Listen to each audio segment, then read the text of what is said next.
Osteoporosis is a very common orthopedic problem, general social problem which we see in the community. So when we talk of osteoporosis, many a times, people only experience the complications of osteoporosis. We call these osteoporosis as iceberg diseases because a vast majority of the problems of osteoporosis is in the community which doesn't get diagnosed. So bones become weak, which can lead to fractures later on in life. Now let's talk briefly about bone. What is a bone? It is a live tissue. There's a lot of building up of bones and breaking down happens. When we are young, more building up happens, so we attain a peak bone mass. You can think of it as like your bank. If you put in more at a younger age by exercising, you have more to borrow later on in life, and you can avoid weak bones and fractures. Common fractures of osteoporosis are at the wrist, we call it as distal radius, in the spine, the vertebral fractures, and the hip joint fractures.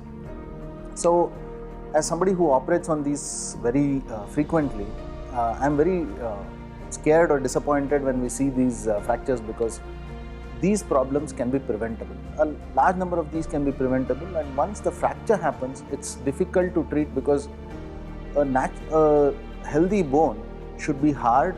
It should have tensile strength so that it takes the stress of our routine activities. Whereas when we operate on osteoporotic bones, we have seen that it literally breaks like one of our either crackjack or a Parle-G biscuit. There is absolutely no strength in that bone, and on such fractures we are expected to fix them and try to allow the bones to heal. Now, osteoporosis ranks among the top 4 or 5 serious problems according to World Health Organization, where it can cause major healthcare expenditure in the community. So, when we talk of prevention of osteoporosis, it has to start early.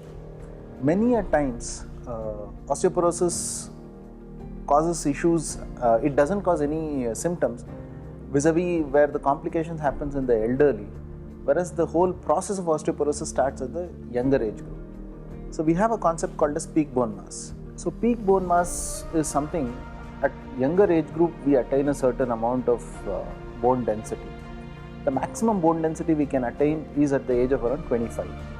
So if the girl or either the boy, if they're playing, if they're doing a ton of exercises, the peak bone mass they attain is higher. After that, decade on decade, we lose bone.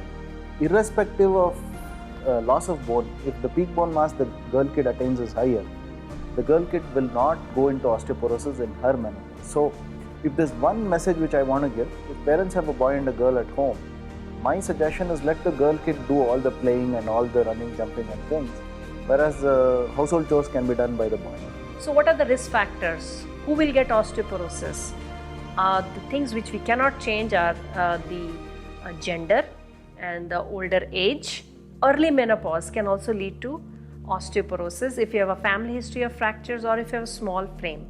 Now, certain common sense advices to the community. People have this fad of, spontaneously taking calcium medications and vitamin D on their own. So fundamentally speaking, this approach is wrong. Calcium, there are large European studies where they've looked at calcium indiscriminate intake. It increases the risk of heart attack and stroke. So calcium has to be taken with doctor's advice. And vitamin D is a fat-soluble vitamin which can cause toxicity. I've seen in the last 4-5 years, I've seen 2 women, especially upper middle class women who go to parties, they keep taking vitamin D on their own, which can lead to toxicity symptoms. So we generally discourage self-medication of vitamin D as well. So what can people do on their own? Now there are things which we can change, which are, we can choose not to be sedentary, more physical activity, not having more screen time.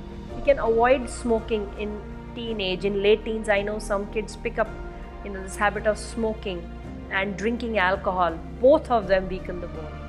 Now let's talk about some good habits. Definitely good nutrition, which consists of proteins, calcium, good sources of protein being legumes, pulses, nuts, seeds. Calcium, we all know milk, curd, buttermilk, dairy products, dark green leafy vegetables, salmon and sardine.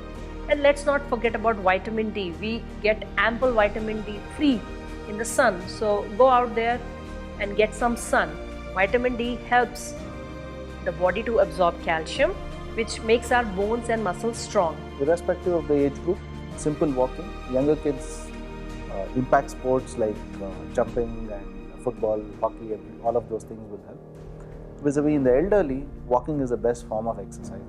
So the message we want to convey to the community is, if you're diagnosed with osteoporosis, the cat is out of the bag. The idea is to prevent it.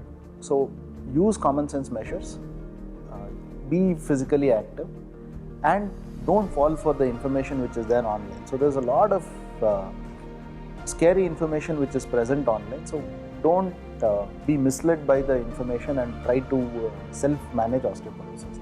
So under proper medical guidance, either by physician, orthopedic surgeon, endocrinologist, we will be able to do good to the patient. But preventing complications and preventing osteoporosis should be the goal. Otherwise, we are in for trouble in the coming decade. There has to be a change in the mindset of parents, the society, to encourage girls at a younger age to go out there, play, provide them a safe environment. And at national level, this youth programs, Khelo India program is already in force. So I would like to say to the girls, go out there, get in the sun and play tough and be strong.